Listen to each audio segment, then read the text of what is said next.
તમે મારા દેવના દીધેલ છો. ઘણાથી દેવના દીધેલા હોય એ જ આવો પડકારો કરી શકે ને યાર. એટલે ભગવાન ધરણીધરના ખોળામાં, ભગવાન ધરણીધરના સાનિધ્યમાં બધાએ મારે એકાદા બે નવા પ્રસંગની વાત કરવી છે તમારી સામે.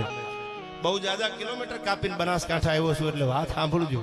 પછી તમને ગમે ગીતો છંદો બધી વાતો અહીંથી કરીશ, પણ થોડોક ઇતિહાસ જેના સાનિધ્યમાં હું તમે બેઠા છી, જેના એક જબરજસ્ત મંદિરના નેજા નીચે હું તમે બેઠા છી, જેના નેજા નીચે હું તમે બેઠા છી, એ ધરણીધર ભગવાન સાંભળ્યો બિરાજે છે ઢીમાના પાદરમાં. અને એથી આગળ કહું તમને, બે ડગલા બાજુમાં ઢીમણ નાગ બિરાજે છે.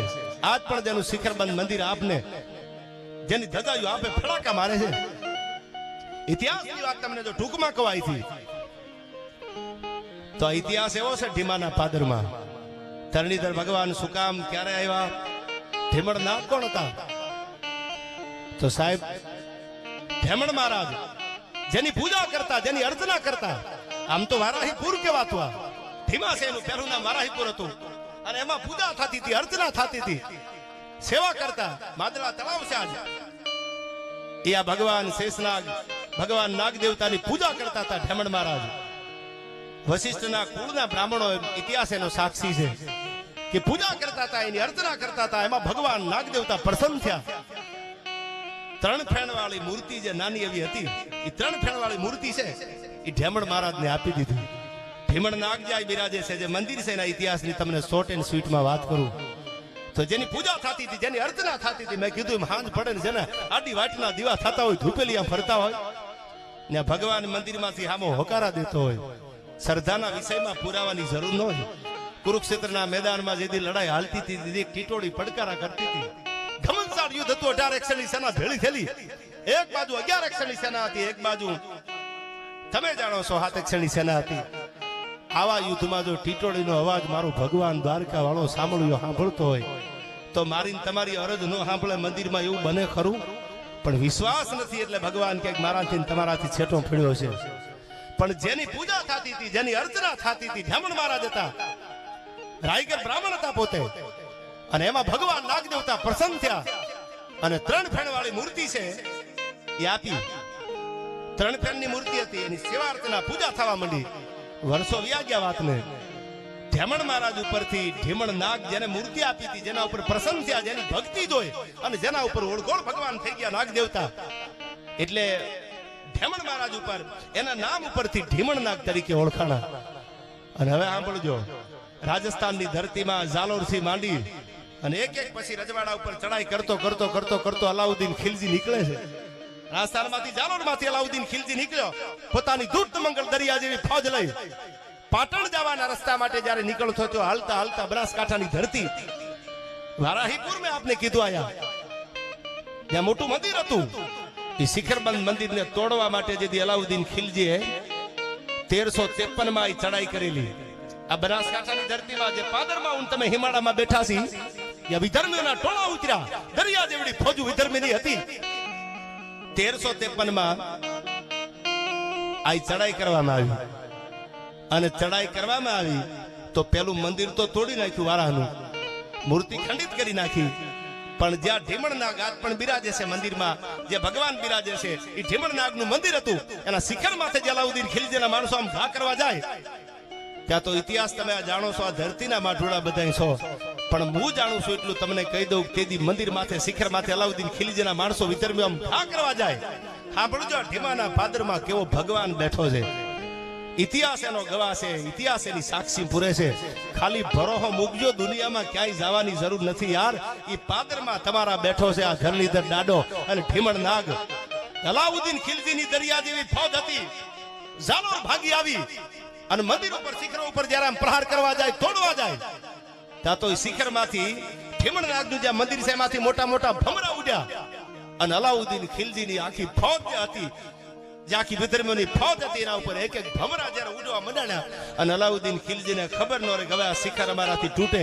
એ દરિયા જેવી ફોજને અલાઉદ્દીનના પાદરમાંથી ભાગીને જવું પડ્યું હતું. આ ઢીમણ નાગ બેઠો છે, કોના બાપની તેવડ છે કે અમારા શિખર ઉપર કોઈ ઘા કરી જાય. એક એક ભમરા નીકળ્યા અને આખી ફોજને ભાગછૂટ થઈ ગઈ. જે માલ પોતાના માલ માટે પોતાની જાન માટે આ ગામ છોડી નીકળી ગયેલા, એને થોડા સમય પછી ખબર પડી કે અલાઉદ્દીન ખિલજી ઢીમણનાગના મંદિરના શિખરને તોડવા માટે જાય અને મોટા મોટા ભમરા શિખરમાંથી ઉડ્યા અને આખી ફોજને ભાગવું પડ્યું. બનાસકાંઠાની ધરતીમાંથી આ પરચો ભાળીને અલાઉદ્દીન ખિલજી જેવાને અહીંથી ભાગવું પડ્યું. ત્યારે બધાય પાછા આવ્યા કે પરચાધારી તો આપણો બાપ પાદરમાં બેઠો છે, હવે આપણે ક્યાંય ભાગવાની જવાની જરૂર નથી. ઈ ઢીમણનાગાય બિરાજે છે. અલાઉદ્દીન ખિલજીને જવું પડ્યું પાછળ. અને બીજી વાત સાંભળજો, આ પટેલો પણ બધાય છે, મેં ઇતિહાસ વાંચ્યો છે એની વાત આપને કહું. મંદિર તોડી નાખ્યું અલાઉદ્દીન ખિલજીએ, શિખર તોડ્યું અને જે મૂર્તિ હતી વારાની એની જાગમાંથી ભગવાન ભોળાનાથનું, હવે જાણો છો આયા જાંગેશ્વર મહાદેવ બિરાજે છે, એની સ્થાપના થઈ. પણ એક નહીં, બે નહીં, ત્રણ નહીં, 125 વર્ષ હવા વર્ષ સુધી મૂર્તિ ખંડિત કરી નાખી. બીજી મૂર્તિ બેહારવી પડે આપણા હિન્દુના શાસ્ત્રના, આપણા સનાતનના નિયમ પ્રમાણે. અને હવા વર્ષ સુધી એ સિંહાસન ઉપર શાલિગ્રામની પૂજા કરી છે. મંદિર ખંડિત કર્યું અલાઉદ્દીન ખિલજીના માણસોએ, વિધર્મીઓએ. ત્યારે ઈ સિંહાસન માથે શાલિગ્રામની મૂર્તિ મૂકીને 125 વર્ષ સુધી જેની પૂજા અર્ચના કરી. વર્ષો વ્યા ગયા. હવે સાંભળજો, મુસાળો ભગવાન કેમ બેઠો છે આયા. અડધી રાતનો મદર ભાગેલો ટમરા ત્રમ ત્રમ ત્રમ ત્રમ ત્રમ ત્રમ ટમરા બોલવા માંડેલા. અને આવા ટાણે ધરણીધર મહારાજ સાહેબ સપનામાં આવે છે, રુદા ભગતના સપનામાં આવે છે. અને સપનામાં આવ્યો ભગવાન અને એટલું કીધું, રુદા ભગત વ્યાજવારી વલ્લભના ડુંગરાની ગાળીઓમાં વાસાવાડા, અને વાસાવાડામાં હું શું, મને લેવા માટે તમે આવો, મારે ઢીમા આવવું છે. અને આવું સપનું જયારે આવ્યું રુદા ભગતને કે મારે ઢીમા આવવું છે, મને લેવા માટે આવો. આ થોડા ઇતિહાસની વાત કરું છું તમને. આ પાદરમાં આપણે જેના સાનિધ્યમાં આવડા મોટા કથા મંડપથી આપણે મળ્યા છીએ, તો એ પરંપરાની એકાદી વાત થઈ જાય તો મને મજા આવે. જે ડાયરાના માધ્યમથી આપણે મળ્યા છીએ વાત કરું છું આપને. રુદા ભગતના સપનામાં ભગવાન આવ્યો. સાંભળજો, સાયન્સ નથી ઉકેલતું આ ઘટનાને. જ્યાં શ્રદ્ધા હોય, જ્યાં ભરોહો હોય, ત્યાં તો ભગવાન ઝેરના ઘૂંટડા પીવા આવ્યો છે. એ દાખલા તમે મેં જોયા છે.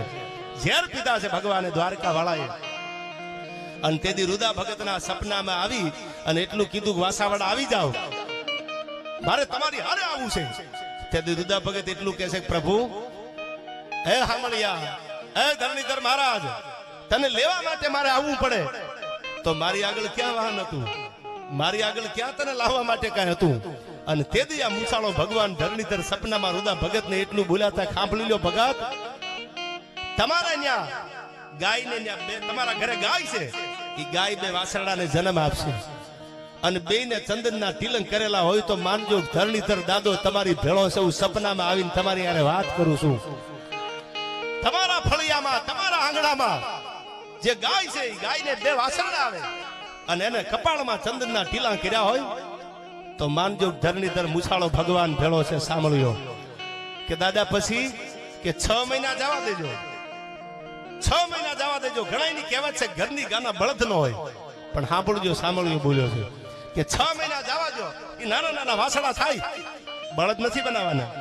અને વાસડાના ખંભે ધોહરું મૂકી દો અને ગાડું લઈને વયા આવો. રુદા ભગત, હું તમારી હારે આવવા માટે ઢીમા તૈયાર છું. હવે આ તો જીવાત દીધી કે તમારી ગાય વિહાય, એના બે વાસડા આવે, એને ચંદનના તિલક કપાળમાં હોય તો માનજો, ધરણીધર બોલ્યો છે. રુદા ભગત ને એમ થયું કે આ તો ભગવાન છે, સપનું સાચું હોય તો મારે જોવું છે, પ્રમાણ મારે જોવા છે. સાહેબ થોડાક સમયમાં આંગણામાં ગાયે બે વાસરડાને જન્મ દીધો. જેમ ભગવાને આવીને કીધું સપનામાં ધરણીધર મહારાજે, એમ બેને ચંદનના તિલક કપાળમાં જોયા. રાણાજી ચંદનના તિલક જોયા કપાળમાં.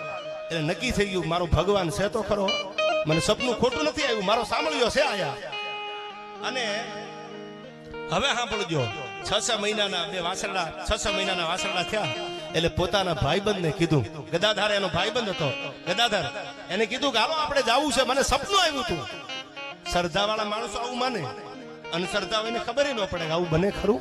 ઢીમાના ઇતિહાસની તમને વાત કરું છું. મને સપનું આવ્યું અને સપનામાં મને કીધું વાસાવાડા આવી જાઓ અને હું તમારા ભેળો આવવા માટે તૈયાર છું. આ વાસરડા આવ્યા, કપાળમાં ચંદનના તિલક હતા. તો હવે ગાડું જોડવું પડશે. ટૂંકમાં વાત કરું, ગાડું જોડ્યું. ગાડું જોડી અને બે ભાઈબંધ, રુદા ભગત આ પાદરમાંથી અને એનો ભાઈબંધ જીવ જેવો પોતાનો ભાઈબંધ ગદાધર આ બે જણા ગાડું લઈને ધીરા ધીરા ધીરા ધીરા ધીરા ધીરા ધીરા ધીરા ધીરા હાલતા થઈ ગયા. હાલતા હાલતા હાલતા હાલતા વાસાવાળા પૂગ્યા. પણ મૂર્તિ ગોતવી ક્યાં? ધરણીધર દાડો બેઠો ક્યાં છે? ક્યાં ભગવાન છે આ સાંભળ્યો? એક દી, બે દી, ત્રણ દી ગોતતા ગોતતા ગોતતા ગોતતા ભગત થાકી ગયા. એમાં એક દી રાતે નીંદર આવી ગઈ ભગતને કે મને ભગવાન સપનામાં આવ્યો અને કાલ ગામમાં પાછો જાવ મારે વાતું કરે દુનિયા, અને દુનિયા એમ કે આ તો ઢોંગીલો લાગે છે, આ તો ખોટું બોલતો લાગે છે. હે દ્વારકા વાળા, હે મુરલીધર મહારાજ, મારા પારખા તો નથી લેતો ને? એ અડધી રાતનો જ્યાં મજર ભાગ્યો મૂર્તિ ગોતવા નીકળેલા રુદા ભગત, અને તેથી આ ઢીમાના પાદરમાં બેઠો ભગવાન પાછો સપને આવ્યો કે રુદા ભગત, તમે તો મારા ભગત છો, અને ભગત માટે તો ઝેરના ઘૂંટડા ભગવાને પીધા છે. ટાણું આવ્યું તેથી નરસિંહ મહેતાને મામેરા પૂર્વા સાંભળ્યો બનીને આવ્યો છું, અને ટાણું આવ્યું ને તેથી ધાંગધ્રાની જેલમાં સહી કરવા હું જ આવ્યો છું. મુજાતા નહીં, નીંદર ઉડી જાય, તમે જાગી જાઓ. તો રુદા ભગત, તમે જ્યાં હુતાશો, જ્યાં તમારી પથારી છે, ત્યાંથી 125 ડગલા આગળ 1 2 3 4 5 એવા હવાહો ડગલા આગળ હાલો. એક ઝાડી છે, પાંદડા પડ્યા છે, એને આઘા કરજો વેલાને. હું તમારી હારે આવવા માટે તૈયાર છું. આંખ ઉઘડી, ભરોસો હતો, વિશ્વાસ હતો, મારો ભગવાન મારી યાર ખોટું બોલે નહીં. રુદા ભગત ઉભા થયા અને હવાહો ડગલા આગળ હાલી, અને જ્યાં ઝાડી આમ વેલા આઘા કર્યા ત્યાં તો મુસાળો ભગવાન જાય, સામળિયાની મૂર્તિ છે ભગવાન આમાં દર્શન આપ્યા હો. અને રુદા ભગતને કહું મટી તૂટવા કે મારો ભગવાન આવી ગયો, મારો ભગવાન આવી ગયો, મારો ભગવાન આવી ગયો. ધરણીધર મૂંઝવણ ક્યાંથી? હવે સાંભળજો. બે જ ભાઈબંધ હતા, એટલે આવડી મોટી મૂર્તિ મારે ઉપાડવી કેમ, લઈ કેમ જાવી, ગાડામાં મૂકવી કેમ? રુદા ભગત અને આયા ગદાધાર બે મૂંઝાણા કે આ મૂર્તિ કેમ મૂકવી મારે? હે પ્રભુ દયા કર, હે નાથ, હે દયાળુ. પણ જ્યારે જ્યારે ભક્તોને જરૂર પડી ને તેથી ભગવાન એક તુલસીના પાંદડે તોળાઈ ગયો છે, અને તેથી મુસાળા ભગવાને એટલું કીધું તું જેમ ફૂલ હોય એવો હળવો વજન કરું છું, મૂર્તિ ઉપાડીને મૂકી દો ગાડામાં. અને તેથી મુસાળા ભગવાનની, ધરણીધર મહારાજની એ મૂર્તિ છે, એ આયા રુદા ભગતે ઉપાડીને ગાડામાં મૂકીને ગાડું ધીરું ધીરું ધીરું ધીરું ધીમા હામું હાલતું થઈ ગયું. આ બાજુ ધીમા હામે ગાડું હાલતું થઈ જાય. રસ્તામાં સિરોહી સ્ટેટ આવે છે, સિરોહી ગામ આવે, અને સિરોહીમાં ખબર પડી કે ગાડામાં કોઈ મોટી મૂર્તિ લઈ અને ઢીમા બનાસકાંઠામાં જાય છે. એટલે એને કીધું જવા ન દેતા, રોકી લો ગાડાને, અને એને કહો કે જે મૂર્તિનો વજન છે ભારોભાર તમારે હોનું દેવું પડે અમને, અને જો એટલું હોનું આપો તો જ અમારી હદમાંથી તમારું ગાડું આ મૂર્તિ લઈને જવા દે ઢીમા સુધી, બનાસકાંઠામાં બાકી ન જવા દે. રાજના માણસોનો હુકમ હતો, આડા ઉભા રહી ગયા. આ તો ભગત હતા, રુદા ભગત હતા. એને ધરણીધર મહારાજને વળી યાદ કર્યો કે મુસાળા ભગવાન, તમારું સપનું આવ્યું, તમને લેવા માટે ગાડું જોઈને આ આવ્યો, અને જેમ બોડાણાના ગાડે ભગવાન દ્વારકા વાળો બેઠો એમ તું મારા ગાડે બેઠો. અને આ રાજાના માણસો ગાડું ઊભું રાખે, મારી આગળ ક્યાં હોનું હતું? આ મૂર્તિ ભારોભાર હોનું હતું ક્યાં મારી આગળ? હું શું આય મૂકું? અને તેથી ભગવાન મુસાળાએ કીધું તું ઉપાધિ કરવાની જરૂર નથી રુદા ભગત, તમારા કાનમાં જે ઠાંસીઓ પહેરેલો છે ને હોનાનો એ કાઢીને મૂકી દો ત્રાજવામાં, મૂર્તિ ભારોભાર કરી દો, માનજો હું ધરણીધર તમારી ભેળો હાલું છું. અને તેથી આ કાનમાં પહેરેલો રુદા ભગતનો હોનાનો જે ઠાંસીઓ હતો એ ઠાંસીઓ કાઢી અને સિરોહી મહારાજા સ્ટેટ હતા, જે પોતે રાજા હતા, એને માણસોને કીધું કે અમે તૈયાર છીએ, પણ મારા ધરણીધરને મારે ઢીમાના પાદર સુધી લઈ જવા છે. કે તો તમે એક કામ કરો, આ મૂર્તિની ભારોભાર હોનું મૂકો આયા. તો એમને એમ હતું રાજને કેટલું હોનું આવે, તેથી કાનમાંથી ઠાંસીઓ કાઢી અને હોનાનો જે ઠાંસીઓ હતો એ ત્રાજવામાં મૂકી, અને આ બાજુ ભગવાન ધરણીધરની મૂર્તિ મેલી અને કીધું જોખી લ્યો, માપી લ્યો. સાહેબ એક કાનમાં પહેરેલો નાનો એવો ઠાંસીઓ હતો, અને ભગવાનની મૂર્તિ આરોવાર સાહેબ પરચા તો ન્યાથી ચાલુ થઈ ગયા હતા ધરણીધરના. ભરોસો તમે રાખજો, તમને કહું છું, પરચા તો ન્યા માર્ગમાં ચાલુ થઈ ગયા હતા. ધરણીધર આવે છે ઢીમાના પાદર સુધી, કાનમાંથી કાઢેલા ઠાંસિયા ભારોભાર ભગવાનની મૂર્તિ થઈ. અને આ બાજુ રાજાએ કીધું કે હવે એક કામ કરો, તમે ઠેર ઢીમાના પાદર સુધી ભેળા જાઓ, અને ધરણીધર દાદાની આ સામળિયાની મૂર્તિ ઢીમા પૂગે ત્યાં સુધી આને ઊની આંચ નો આવી પડે. રાજના માણસો ભેળા હાલ્યા અને ગાડું ધીરે ધીરે ધીરે ધીરે ધીરે ધીરે ધીરે ધીરે ધીરે બનાસકાંઠાની ધરતીમાં આ ઢીમાના પાદરમાં એ ગાડું પૂગ્યું રુદા ભગતનું. ભાઈઓ બે વાસરણા હાલે, ભગવાન મૂર્તિ, ભગવાનની મુસાળા ભગવાનની મૂર્તિ આવી હું ન ભૂલતો હોઉં તો 1477 માં જ્યારે ભગવાનની મૂર્તિ આવી ઢીમાના પાદરમાં, ત્યારે 1477 માં આ મૂર્તિની પ્રતિષ્ઠા કરવામાં આવી. આ મંદિરની પહેલી પ્રતિષ્ઠા 1477 માં કરવામાં આવી. અને આજ પણ આ શિખરમાં 52 ગજની ધજાયું ફડાકા મારે છે. અને હજી કોઈ બનાસકાંઠાની ધરતી સામે મીટ માંડે અને મારો મુસાળો આમાં ડગલા નો ભરે તો ઢીમાના પાદરમાં ધરણીધર નો કહેવાય. આ ભગવાન બેઠો છે આયા, આ ભગવાન બિરાજે છે આયા. એટલે મેં ઇતિહાસ તમને આ ખાલી ટૂંકમાં કીધું કે આ ધરણીધર દાદો અને ઢીમણ નાગાય બેઠા છે. આ એનો ઇતિહાસ છે. આવી પરંપરાને જ્યારે આપણે ઉજળી રાખી છે ત્યારે મને અહીંથી ગીતો અને છંદો, પણ મારે જે વાત આપને કરવી છે પણ એ પેલા યાદ આવે છે મને